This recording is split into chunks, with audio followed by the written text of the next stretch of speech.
تعالیٰ کے محبوب اور مقبول بندے بن جائیں گے. اور اگر ہم اللہ تبارک و تعالیٰ کے محبوب اور مقبول بندے بن گئے تو حضرات محترم اس دنیا میں بھی کامیابی ہے اور آخرت میں بھی کامیابی ہمارے قدم چومے گی. حضرات محترم اللہ تبارک و تعالیٰ نے ارشاد فرمایا اے لوگو اللہ تبارک و تعالیٰ کی عبادت کرو, اس رب کی عبادت کرو جس نے تم کو پیدا فرمایا. تمہارے ماں باپ کو اللہ تبارک و تعالیٰ نے پیدا فرمایا. حضرات محترم ذرا جائزہ لیں, ذرا سوچیں, اللہ تبارک و تعالیٰ نے بے شمار چیزوں کو پیدا فرمایا ہے اور حضرات محترم ان ساری کی ساری چیزوں میں ہمارا ہی فائدہ ہے. جتنی چیزیں اللہ تبارک و تعالیٰ نے بنائی ہیں ان ساری چیزوں میں ہمارا فائدہ ہے.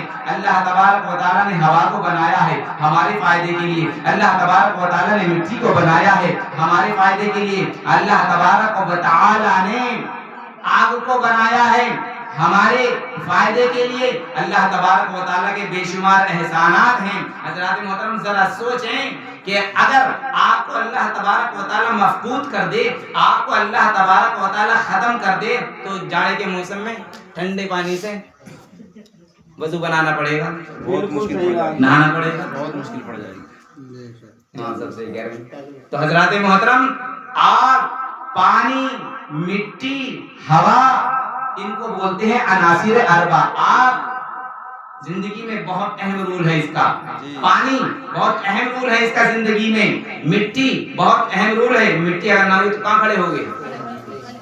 ہوا اس کا بھی بہت اہم رول ہے کیونکہ حضرات محترم کوئی بھی جگہ ایسی نہیں جہاں پر ہوا نہ ہو. منطق بھی یہی کہتی ہے, فلسفہ بھی یہی کہتا ہے, سائنس بھی یہی کہتی ہے, کوئی جگہ ایسی نہیں جہاں پر ہوا نہ ہو.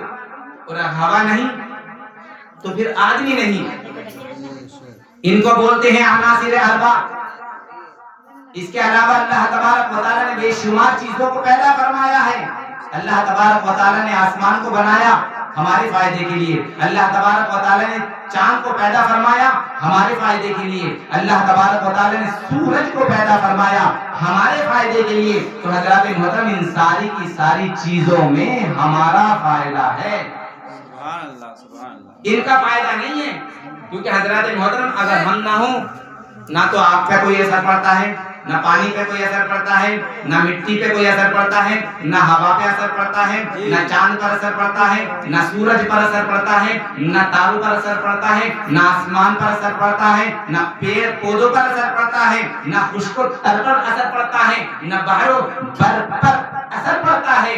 تو حضرات محترم ہاں اگر یہ چیزیں مفقود ہو جائیں, یہ چیزیں ختم ہو جائیں تو انسان کی زندگی بہت زیادہ دشوار ہو جاتی ہے. پتہ چلا کہ ان ساری کی ساری چیزوں میں ہمارا فائدہ ہے اور ان کا فائدہ نہیں ہے بلکہ ان کے ہونے سے ہمارا فائدہ ہے, ہمارے ہونے سے ان کا کوئی فائدہ نہیں ہے. تو پتہ یہ چلا ساری کی ساری چیزیں اللہ تبارک و تعالیٰ نے انسان کے لیے بنائی ہیں اور انسان کو اللہ تبارک و تعالیٰ نے اپنی عبادت کے لیے پیدا فرمایا ہے. حضرات محترم حضرت ام رومان جو حضرت ابو بکر صدیق رضی اللہ تعالیٰ عنہ جو خلیفہ اول ہیں ان کی بیوی ہیں, اور حضرت عائشہ اور حضرت عبد الرحمن کی ماں ہیں. حضرت ام رومان رضی اللہ تعالیٰ عنہ کو دیکھ کر پیارے آقا صلی اللہ تعالیٰ علیہ وسلم فرمایا کرتے تھے کہ جسے جنتی حور دیکھنا ہو وہ ام رومان کو دیکھ لے, کیونکہ حضرت ام رومان شکل و صورت میں اور سیرت میں پیارے آقا صلی اللہ تعالیٰ علیہ وسلم فرماتے تھے کہ یہ جنتی حوروں کی طرح ہے. اور حضرات محترم وہ بہت زیادہ عبادت کیا کرتی تھی, ریاضت کیا کرتی تھی, شکل و صورت کی بنیاد پر, سیرت کی بنیاد پر, اور اللہ تبارک و تعالیٰ کی بہت زیادہ عبادت کی بنیاد پر, ریاضت کی بنیاد پر, فرما برداری کی بنیاد پر, تابعداری کی بنیاد پر. حضرات محترم انہیں یہ اعزاز ملا جب ان کا وصال با کمال ہو جاتا ہے, جب وہ اپنے معبود حقیقی سے جا ملتی ہیں, یعنی جب ان کا رخت سفر اس دنیا سے بن جاتا ہے, یعنی جب انتقال ہو جاتا ہے. تو حضرات محترم پیارے آقا صلی اللہ تعالی علیہ وسلم قبر میں اترتے ہیں اور اپنے ہاتھوں سے انہیں دفناتے ہیں اور ان کے لیے دعائے استغفار کرتے ہیں. یہ اعزاز انہیں کیوں ملا؟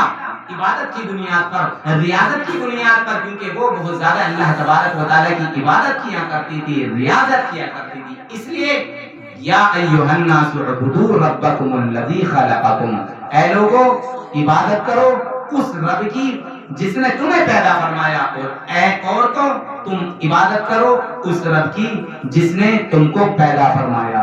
اللہ تبارک و تعالیٰ سے دعا ہے اللہ تبارک و تعالیٰ مجھے بھی اور آپ سب کو بھی خوب اپنی عبادت ریاضت کرنے کی توفیق میسر فرمائے، آمین ثم آمین بجاہ نبی الامین الکریم الرؤوف الرحیم۔ السلام علیکم ورحمۃ اللہ وبرکاتہ۔ وعلیکم السلام۔